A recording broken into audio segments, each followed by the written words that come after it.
Middle east के दो देश इस वक्त युद्ध के मुहाने पर आ खड़े हुए हैं। अमेरिकी अखबार वॉल स्ट्रीट जर्नल ने शुक्रवार को दावा किया कि अगले 2 दिनों में ईरान इजराइल पर हमला करने वाला है।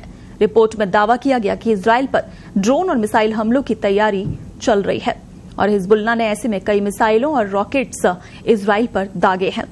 ऐसे में भारत, अमेरिका, फ्रांस सहित 6 मुल्कों ने अपने नागरिकों के लिए ट्रैवल एडवाइजरी जारी कर दी है और दोनों देशों की यात्रा करने से बचने को कहा है।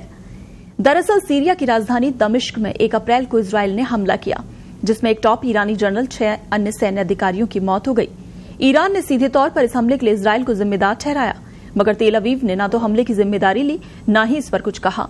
इजरायली जहाजों ने दमिश्क में ईरानी महावाणिज्य दूतावास पर हमला किया था। माना जा रहा है कि इस हमले का बदला लेने के लिए ईरान अब पूरी तरह से अटैक की तैयारी में है। अब सवाल ये उठ रहा है कि ईरान और इजराइल दोनों ही देशों के साथ भारत के अच्छे संबंध हैं, लेकिन इन दोनों में से किसके साथ भारत खड़ा है? आगे बताते हैं आपको कि भारत किस देश के साथ है।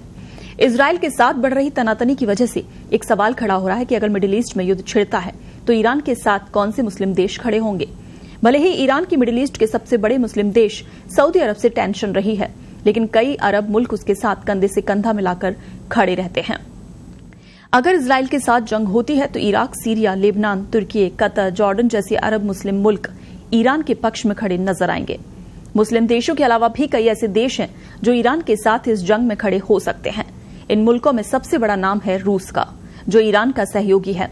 रूस उस हर मुल्क के साथ खड़ा होता है जिसकी दुश्मनी अमेरिका के साथ रही हो।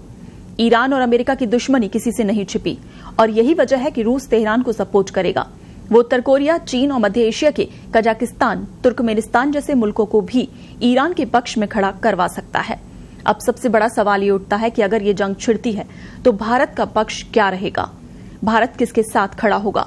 भारत उन मुल्कों में शामिल रहा है जो हमेशा से जंग के हालात में तटस्थता की नीति अपनाता है। ऐसा ही इस युद्ध में भी देखने को मिल सकता है। भारत के इजराइल और ईरान दोनों ही मुल्कों के साथ अच्छे रिश्ते हैं, जिन्हें वो जंग के हालात में बिगाड़ना नहीं चाहेगा। अगर जंग होती है तो भारत तटस्थता के रास्ते पर चलते हुए दोनों मुल्कों से शांति बरतने की अपील कर सकता है। यानी भारत शांति का साथ देगा और इन दोनों ही मुल्कों के साथ अपने रिश्ते खराब नहीं करना चाहेगा, उन्हें समझाने की कोशिश करेगा, इन दोनों ही मुल्कों से शांति बरतने की अपील करेगा।